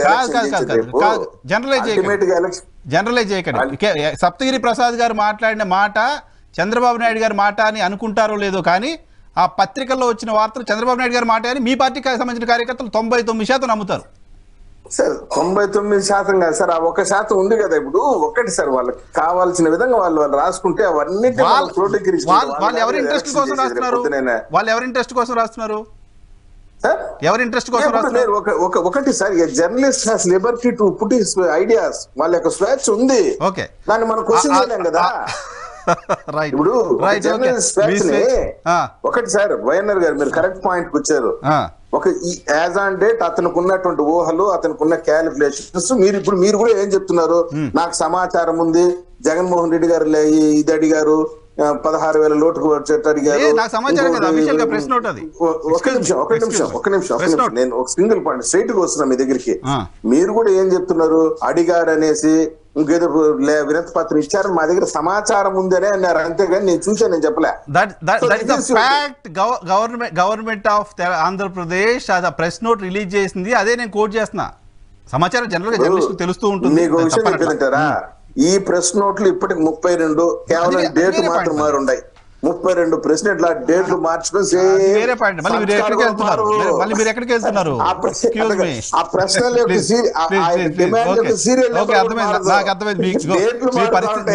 మీ పరిస్థితి ఏంటో నాకు అర్థమైంది.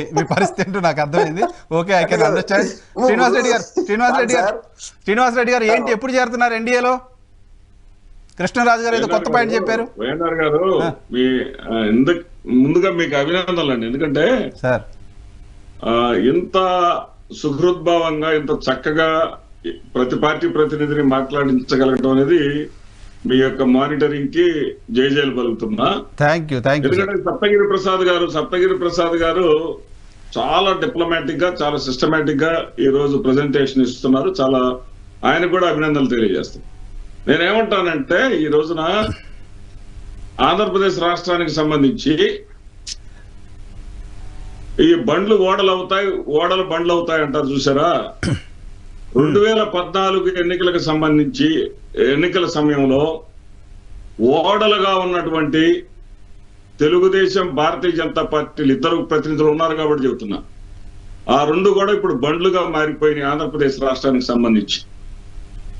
ఎందుకు నేను ఈ మాట అంటున్నానంటే ఆ రోజున 2019 ఎన్నికల సమయంలో దేశం కోసం కాంగ్రెస్ తో పొత్తు పెట్టుకున్నామన్న స్థితికి దిగజారింది తెలుగుదేశం పార్టీ. ఈ రోజున అదే తెలుగుదేశం పార్టీ తన స్థాయిని జాతీయ స్థాయి నుంచి డౌన్ చేసుకొని రాష్ట్ర స్థాయికి వచ్చి రాష్ట్రం కోసం అంటుంది. రాష్ట్రం కోసం అందరిని కలుపుకోవాలి, వాళ్ళని కలుపుకోవాలి, వీళ్ళని కలుపుకోవాలి, రాష్ట్రాన్ని కాపాడుకోవాలని చెప్పేసి స్థాయికి అంటే ఆ ఓడ కాస్త బండిగా మారిపోయింది. అదే విధంగా పవన్ కళ్యాణ్ గారు మధ్యవర్తిత్వం చేశారా, లేకపోతే చంద్రబాబు నాయుడు గారు పౌడర్ వేసి పంపించినటువంటి ఎంపీలు మధ్యవర్తిత్వం చేశారా, 4 ఏళ్ల నుంచి ఇవ్వనటువంటి అపాయింట్మెంట్ సరే రండి చంద్రబాబు నాయుడు గారు కూర్చొని మాట్లాడదాం అని చెప్పేసి కరెక్ట్ గా చెప్పాలంటే రవికిరణ్ గారికి బాధేస్తామో కానీ గతి లేని పరిస్థితుల్లో భారతీయ జనతా పార్టీకి ఎంతో మందిని మార్చారు, ఎన్నో రకాలుగా మార్చారు, ఎన్ని ప్రయత్నాలు చేశారు. ఇక్కడేమి వాళ్ళ పార్టీని బలపరుచుకున్నటువంటి దాఖలాలు లేవు. దయనీయమైనటువంటి పరిస్థితుల్లో ఇప్పుడు చంద్రబాబు నాయుడు గారు ప్రయత్నం చేస్తున్నాడు కాబట్టి ఆయన పిలిచేసి అబ్బాయి పొత్తు కన్నా ముందే నువ్వు మాలో విలీనం అంటే ఐ మీన్ ఎన్డీఏలో చేరుతున్నట్టుగా ఒక ప్రకటన చేయి అని ఒక అప్లికేట్ చేయడానికి ఒక అవకాశం ఉంటుందని చెప్పేసి వాళ్ళు పిలుచుకున్నారు అనేది నా యొక్క అభిప్రాయం. సరే వాళ్ళు ఏం పిలిచారు కానీ కృష్ణాంజనేయులు గారు కొత్త పాయింట్ చెప్పారు. మిమ్మల్ని పిలిచి చంద్రబాబు నాయుడు గారు వచ్చారు, ఎన్డీఏలోకి వస్తానని చెప్తున్నారు, మరి ఆయన తీసుకోవాలా, నువ్వు వస్తావా అని జగన్మోహన్ రెడ్డి గారిని అడిగారంట మోడీ గారు. ఏమన్నా ఉందా అటువంటి సమాచారం? ఏమన్నా ఎన్డీఏలోకి ఏమైనా జాయిన్ అవుతుందా వైసీపీ? ఎన్డీఏలోకి జాయిన్ అయ్యేటటువంటి ప్రశ్నే లేదండి. మేము ఎప్పుడు కూడా ఇప్పుడే కాదు, కృష్ణాంజనేయులు గారు అన్నట్టు 2019లోనే కాదు, 2014లో కూడా ప్రకాష్ జవదేకర్ గారు వచ్చింది ముందు మా దగ్గరకే. 2014లో కూడా వైఎస్ఆర్సీపీ కాదంటేనే తెలుగుదేశం తలుపు తట్టారు వాళ్ళు. మేము మా సిద్ధాంతాలను మా విధానాలను ఆ యాత్ర 2లో చెప్పినట్లుగా యాత్ర 2లో చంద్రబాబు నాయుడు గారి పాత్ర చేత ఒక డైలాగ్ అనిపిస్తారు. ఏంటంటే ఈ రోజుల్లో రాజకీయం చేయటం అంటే సిద్ధాంతాలు విలువలు ఉండటం కాదయ్యా అనే మాట అనిపిస్తారు. అంటే సిద్ధాంతాలు విలువలు లేకుండా పోవాల్సినటువంటి అవసరం మాకు లేదు. సో అంటే భారతీయ జనతా పార్టీ పొత్తు పెట్టుకోవడం అంటే ఎన్డీఏలో చేరడం అంటే సిద్ధాంతాలు విలువలు లేకపోవడమా? ఏమండి ఇప్పుడు ఎన్డీఏలో మీరు చేరడం అంటే సిద్ధాంతాలు విలువలు లేకపోవడమా? మేము క్వైట్ ఆపోజిట్. రాజకీయ పార్టీ ఎప్పుడు కూడా మైనారిటీ సంరక్షణ జయంగా పెట్టుకొని ఉన్నాం. మైనారిటీ వర్గాలు మా యొక్క పార్టీ జెండాలోనే కాదు సార్. వైఎస్ఆర్ కాంగ్రెస్ పార్టీ ఎన్డీఏలో పార్ట్ కాకపోయినప్పటికీ ఎన్డీఏలో భాగం కాదు అని ఎవరు అనుకోవట్లా. ఎన్డీఏకున్న అత్యంత విశ్వసనీయమైన పార్ట్నర్గా వైఎస్ఆర్ కాంగ్రెస్ పార్టీని చాలా మంది మాట్లాడుతున్నారు. సరే మీరు దాన్ని అంగీకరించవచ్చు, అంగీకరించకపోవచ్చు. కృష్ణాంజనేయులు గారు కూడా అన్నారు ఇంతకుముందు. అది కరెక్ట్ కాదు. అది కృష్ణాంజనేయులు గారు కూడా వారి మాటలు వెనక్కి తీసుకోవాలి. రాష్ట్ర ప్రయోజనాల కోసం ఈ ఫెడరల్ సిస్టమ్ లో కేంద్ర ప్రభుత్వంలో ఎవరు అధికారంలో ఉన్నా కానీ వాళ్లతో సాన్నిహిత్యంగా ఉండటం, రాష్ట్రానికి కావాల్సినటువంటి హక్కులన్నీ కూడా సాధించుకోవటం, అది రాజకీయ నాయకుడు చతురత. ఆ చతురతలో జగన్మోహన్ రెడ్డి గారు ముందున్నారు.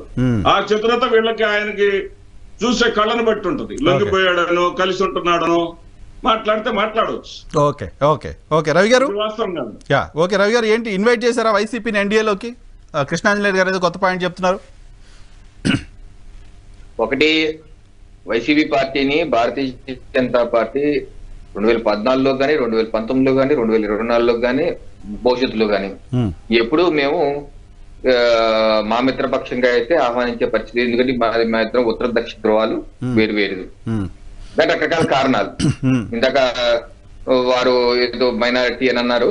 భారతీయ జనతా పార్టీ కమలంలో ఉన్నటువంటి 5 రేకుల్లో ఒకటి సర్వమత సమభావం, అన్ని మతాలకి సమానమైనటువంటి భావంతో చూసే పార్టీ భారతీయ జనతా పార్టీ. అయితే వైసీపీ ప్రభుత్వం మనం చూసి సరే చర్చ వేరే అవుతుంది. నేను కాదు ఏంటి ఇప్పుడు పార్టీగా మీరు వైసీపీతో అసలు పొత్తు పెట్టుకునే ఆలోచన అటువంటి అసలు మీ సిద్ధాంతాలే మ్యాచ్ అవ్వవా? కాదు, ఎందుకంటే వీళ్ళు ఈ వైసీపీ ప్రభుత్వం చూశారు కదా, 250 పై చిలుకు దేవాలయాల మీద దాడులు చేసి అది కాదు మీరు కోట్ చేస్తుంది 2014లో గవర్నమెంట్ లో లేరు, వీళ్ళ యొక్క ఎజెండా వేరు. కాదు 2014లో గవర్నమెంట్ లో లేరు, అప్పుడు మేము పిలవమని చెప్తున్నారు. 2019లో ప్రభుత్వంలో ఇంకా అప్పటికి రాలా, అప్పుడు పిలవమని చెప్తున్నారు. సరే ఇప్పుడంటే మీరు సిలువలు గుళ్ళు ఏమైనా మాట్లాడొచ్చు, అప్పుడు కూడా మేము పిలవమని చెప్పారంటే ఏంటి అసలు వైసీపీని అసలు పూర్తిగా దూరం పెడుతున్నారా? ఏ రీజన్ తో? వైసీపీ బేసు ఎవరినైతే అంతర్గతంగా కూడా ఎవరినైతే వాళ్ళు మతం సంబంధించి క్రిస్టియన్ సంబంధించి మత మార్పిడి చేసుకున్న ఆ టీమ్ తో ట్రావెల్ చేసినటువంటి పార్టీ అది.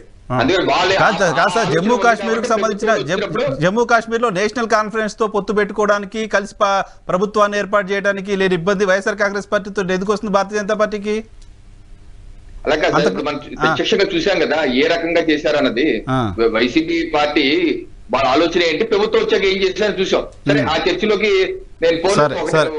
మీరు ఇన్వైట్ చేయలేదు, మాట్లాడదాము. మీరు ఇన్వైట్ చేయలేదు ఏంటంటే చెప్పండి, ఏంటి మీ ప్రశ్న? మీరు ఇన్వైట్ చేయలేదు అంతేనా? మీరు చెప్పదలుచుకుంది. మేమైతే ఇన్వైట్ చేయలేదు.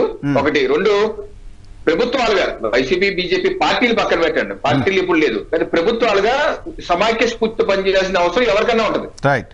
దేనికి? అక్కడ ప్రజల కోసమే కదా. రెండు, చట్టసభల్లో తీసుకొచ్చి బిల్లు ఆ బిల్లుల్లో ఆ యొక్క చట్టసభల్లో ప్రాతినిధ్యం రాజకీయ పక్షాలు ఏదో ఒక స్టాండ్ తీసుకోవాలి. So no walkout. ఎందుకంటే ప్రజల యొక్క ప్రతినిధులుగా పార్లమెంట్ లో ఉన్నప్పుడు ఆ యొక్క చట్టం మీద చట్టసభల్లో చట్టాలు చేసేటప్పుడు చెప్పాలి కదా. కొన్నిట్లో వాళ్ళు ఎస్ అన్నారు, కొన్నిట్లో నో అన్నారు, అందరూ ఉన్నారు దాంట్లో. టీడీపీ కూడా ఉంది. టీడీపీ అయితే మహానాడులోనే 21 మే 2001 కేంద్రానికి మద్దతు అని చెప్పేసి మహానాడులో తీర్మానం చేశారు. చాలా బిల్స్ సపోర్ట్ చేశారులేండి వాళ్ళు కూడా. నేను అంటున్నాను, కాంగ్రెస్ పార్టీ కూడా ఇటీవల ఉమెన్ రిజర్వేషన్ పై మద్దతు ఇచ్చింది. సో చట్టసభల్లో చట్టాలకి మద్దతు ఇచ్చినంత మాత్రాన ఆళ్ళీలు కలిసిపోయారు అనుకుంటాం. అలాగే రాష్ట్రపతి ఉపరాష్ట్రపతి ఎన్నికల్లో కూడా టీడీపీ, వైసీపీ, జేఎంఎం, అలాగే బీజేడీ ఒక్క ఆంధ్రప్రదేశ్ రాష్ట్రంలో 100 ఓట్లు పడ్డాయి రాష్ట్రపతి ఎలక్షన్ లో. ఓన్లీ అయ్యొచ్చు, ఎందుకంటే ఆ క్యాండిడేట్ అటువంటి కదా. ఆ క్యాండిడేట్ కి మనం కొంచెం అందరూ సపోర్ట్ చేసేది, దాన్ని స్వాగతించేది కదా. మనం సపోర్ట్ ఏముంది? ఒక ఎస్టీ మహిళని దశాబ్దాల తర్వాత పెడుతుంటే సమర్థిస్తే మన మంచి విషయమే కదా. తుచ్చమైన రాజకీయాలు కాకుండా ఇటువంటి సామాజిక మార్పు కోరుకునే ఒక క్యాండిడేట్ తీసుకొచ్చారని చెప్పి అందరూ స్వాగతించారు. ఒకటి. రెండు, బీజేపీ లేదే ఒక 2 నిమిషాలు బీజేపీ లేదే ఎన్నికలు చేయలేవని చెప్పి ఒక వాదన వస్తుంది. భారతీయ జనతా పార్టీ దశాబ్ద కాలంగా కేంద్రంలో అధికారంలో ఉంది. అనేక రాష్ట్రాల్లో ఎన్నికలు జరిగాయి. అనేక రాష్ట్రాలు మేము ఓడిపోయాం కూడా. రీసెంట్ గా తెలంగాణ రాష్ట్రంలో ఓడిపోలేదా? కర్ణాటక రాష్ట్రంలో అంటే భారతీయ జనతా పార్టీ ఉండి ఎన్నికలు చేసేది మేము తెలంగాణలో ఎందుకు ఓడిపోతాం, కర్ణాటక ఎందుకు ఓడిపోతాం? ఎన్నికలు ఓట్లు చేసేది ప్రజలు గాని అది కేంద్ర ప్రభుత్వాలు కాదు కదా. అంటే ఇక్కడ వ్యవస్థల్ని రాష్ట్ర ప్రభుత్వం పూర్తిగా తమ కంట్రోల్లో పెట్టుకుంటోంది. కేంద్రంలో అధికారంలో ఉన్న పార్టీ మాతో ఉంటే కొంచెం ఆ వ్యవస్థల పైన వైసీపీ పెత్తనం తగ్గుతుంది అనే ఆలోచన ఎక్స్ప్రెస్ చేస్తున్నారు టీడీపీ. మరి తెలంగాణ చూసాం కదా సార్, ఇప్పుడే రీసెంట్ గా ఫ్రెష్ గా మెమరీలో ఉంది కదా. అందరికీ సపోర్ట్ గా కేసీఆర్ గారు అధికారం అంతా 10 ఏళ్ల పాటు ఉన్నారు. 10 ఏళ్ళు అంటే వ్యవస్థలో నూరిగిపోయారు, నూరిగిపోయారు.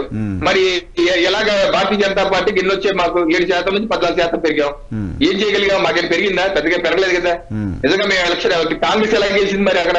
అలాగే కర్ణాటక ఉంది. సో ఇన్ని ఏంటంటే ఒక మనో దుర్బలం కూడా అనుకోవచ్చు. కొన్ని రాజకీయ పక్షాలకు ఎలా ఉంటుందంటే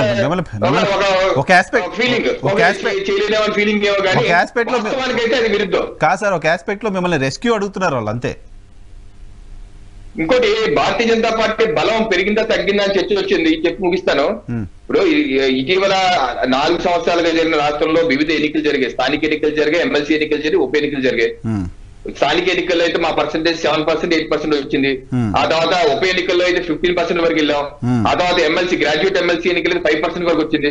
సో భారతీయ జనతా పార్టీ బలం అయితే 2014 నుంచి ఇప్పటి వరకు అయితే ఓటింగ్ శాతంలో పెరిగింది. అది మన కళ్ళ ముందు కూడా కనబడుతుంది వైఎల్ఆర్ గారు. Okay okay okay right sir, conclude చేద్దాం. కంక్లూజన్ ప్రసాద్ గారు ఇందాక ఏదో అడిగారు, సప్తగిరి ప్రసాద్ గారు ఇంతకుముందు. సార్ లేదు సార్, కృష్ణాంజనేయులు గారు హ్యాండ్ రైస్ చేశారు చూడండి.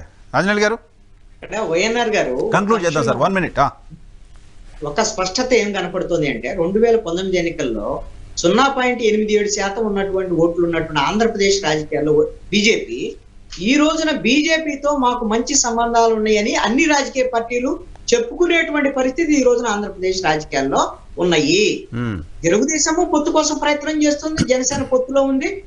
మీరు గమనించండి, ఈ రాష్ట్ర ముఖ్యమంత్రిగా ఉన్నటువంటి జగన్మోహన్ రెడ్డి మేము బీజేపీ ప్రభుత్వంతో మంచి రిలేషన్షిప్ కలిగి ఉన్నాము అని చెప్పడానికి ఎక్కడా కూడా సంశయించటం లేదండి. మేము ఆయన బహిరంగంగా మొన్న ఇండియా టుడే కంక్లేవ్ లో కూడా చాలా స్పష్టత ఇచ్చారు. మేము కేంద్ర ప్రభుత్వంతో చాలా సఖ్యతతో ఉన్నామంటే బీజేపీ ప్రభుత్వం అయినా పార్టీ అయినా రెండు ఒకటే కదండి. ఈ రోజున వెళ్ళారు, ప్రధానమంత్రితో మాట్లాడారు, ఆ పక్కనే ఉన్నారు అమిత్ షా మాట్లాడారు. మరి వాళ్ళు ప్రభుత్వంలో ఉన్నారు కాబట్టి మురళీధరన్ కూడా అక్కడే ఉన్నారు కదా, పార్టీ ప్రతినిధి కూడా. సరే సరే సార్, కాదు సార్, పార్టీలు అలా మాట్లాడొచ్చు కానీ మీరు నేను అలా మాట్లాడలేదు. పార్టీలు ప్రభుత్వాల మధ్య సంబంధాలు కానీ చూద్దాం. ఒకవేళ ఉంటే రాజకీయపరమైన సంబంధాలు ఉంటాయి కానీ ప్రభుత్వాల మధ్య సంబంధాలు కానీ ఇంతకుముందు రవి గారు కోట్ చేసినట్టుగా రేవంత్ రెడ్డి గారు వెళ్ళిన సందర్భంలో మోడీ గారు మాట్లాడిన మాటలు, ఆ తర్వాత ఆయన బయటకు వచ్చింది. ఇక్కడ కాంగ్రెస్ సీఎం, భారతీయ జనతా పార్టీ పీఎం. సార్ మీరు వైఎన్ఆర్ గారు, నేనేమంటానంటే రేవంత్ రెడ్డి వెళ్ళి ప్రధానమంత్రితో మాట్లాడిన దాంట్లో కూడా ఎంతో కొంత పర్సెంటేజ్ రాజకీయం ఉందేనండి నేను అంటాను. వాళ్ళిద్దరు రాజకీయం మాట్లాడుకుంటారు, వాళ్ళిద్దరు రాజకీయ నాయకులు, రెండు పార్టీలకు సంబంధించినటువంటి వేరు వేరు వాళ్ళు కాదంటాం లేదు. ప్రభుత్వాలు రెండు వేరు కానీ రాజకీయం కూడా ఉంటుంది. మనం తెలంగాణలో మేము బీఆర్ఎస్ ని రాజకీయంగా చంపేయడం కోసం మీరు మాకేమైనా సహకరిస్తారా, మేము కూడా మీకు సహకరిస్తాం రాష్ట్రంలో అని మాట్లాడుకోరు కూడా ఉండొచ్చు అని నేను అంటాను. ఎందుకోసం, ఎందుకు ఉండకూడదు? ఇప్పుడు బీఆర్ఎస్ పోతేనే రేపు పొద్దున అక్కడ ఆ ప్లేస్ లోకి బీజేపీ రావచ్చు అని ప్రయత్నం చేసినారు కూడా ఖచ్చితంగా ఉంటుంది. ఆంధ్రప్రదేశ్ లో బీజేపీకి ఎదగాలి అని అంటే ఆంధ్రప్రదేశ్ లో తెలుగుదేశం పార్టీని రాజకీయంగా సమాజ్ చేయాలనేటువంటి ఒక పక్కా ప్రణాళిక ఈ రోజున బీజేపీ దగ్గర ఉంది. అందుకోసమే ఈ రోజున వైఎస్ఆర్ కాంగ్రెస్ పార్టీని ఉపయోగించుకుంటది, జనసేన పార్టీని ఉపయోగించుకుంటది. ఆ తర్వాత ఎన్నికల్లో వచ్చే ఎన్నికల్లో ఈ 24 ఎన్నికల్లో తెలుగుదేశం ఓడిపోయింది అనుకోండి, ఇంకా రాజకీయంగా ఉండదు. మాకు 40 ఏళ్ల రాజకీయ జీవితం ఇవన్నీ కూడా ఇక పని చేయవండి. వాళ్ళు పక్కా ప్రణాళిక ఏంటంటే ఈ ఎన్నికల్లో తెలుగుదేశాన్ని ఓడించటము, ఆ తెలుగుదేశానికి సంబంధించినటువంటి క్యాడర్ లీడర్ ని పురంధేశ్వరి నేతృత్వంలో వాళ్ళని బీజేపీలోకి తీసుకోవటం ద్వారాగా రాజకీయంగా తెలుగుదేశం పార్టీని సమూలంగా స్మాష్ చేయటం అనేటువంటిది ఒక పక్కా ప్రణాళికతో బీజేపీ ఉంది. ఆ ప్రణాళికతో ఉంటే పొత్తు ఎందుకు పెట్టుకుంటారు? టీడీపీని మళ్ళీ రివైవ్ చేయాలనే ప్రయత్నం ఎందుకు చేస్తారు సార్? అందుకే చివరి వరకు ప్రయత్నాలు బీజేపీ తెలుగుదేశంతో పొత్తు లేకుండా ఉంటాయిగా ప్రయత్నం చేస్తుంది.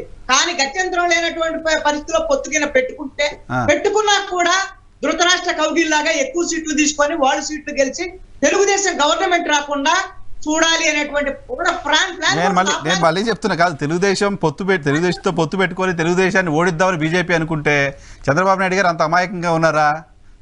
అమాయకం అంటే ఇక్కడ భయం అని చెప్పాను కదండి. 40 ఏళ్ల రాజకీయ జీవితము, ఆయన ఎక్స్పీరియన్స్ అన్ని ఉంటాయండి. ఈ రోజున ఇప్పుడు లేడీ ఏది రెక్కలో లేక దొరికిపోయినట్టుగా పరిస్థితి ఈ రోజున తెలుగుదేశం పార్టీ పరిస్థితి స్పష్టం చేయదలుచుకున్నాను. తెలుగుదేశం పార్టీ ప్లేస్ లో బీజేపీ రావాలని కోరుకుంటుంది, దానికోసం అన్ని రకాల ప్రయత్నాలు చేస్తుంది. చూద్దాం సార్. ఓకే, మీ పర్సెప్షన్ అది okay, thank you very much. అయితే చాలా సందర్భాల్లో మేము ఇక్కడ బీట్లో కూర్చున్నప్పుడు జర్నలిస్ట్ మాట్లాడుకున్నారు, చంద్రబాబు నాయుడు గారు ఒంటి నిండా ఆముదం పూసుకొని ఉంటారు, ఎక్కడ దొరకరు, జారిపోతారని. సో చూడాలి, బీజేపీ ట్రాప్లో ఉంటారా లేకపోతే బీజేపీ ఆయనకు ట్రాప్ వేసిందా, ఆయనకు బీజేపీ ట్రాప్ వేసిందా చూద్దాం. Thank you very much Krishnanjaneyulu గారు, ప్రసాద్ గారు, శ్రీనివాస్ రెడ్డి గారు, అలాగే రవికిరణ్ గారు డిబేట్లో పార్టిసిపేట్ చేసినందుకు. ఇది వాళ్ళ రియాలిటీ చెక్. రేపు షోలో మళ్ళీ కలుద్దాం. చూస్తున్నామండి హ్యాపీ.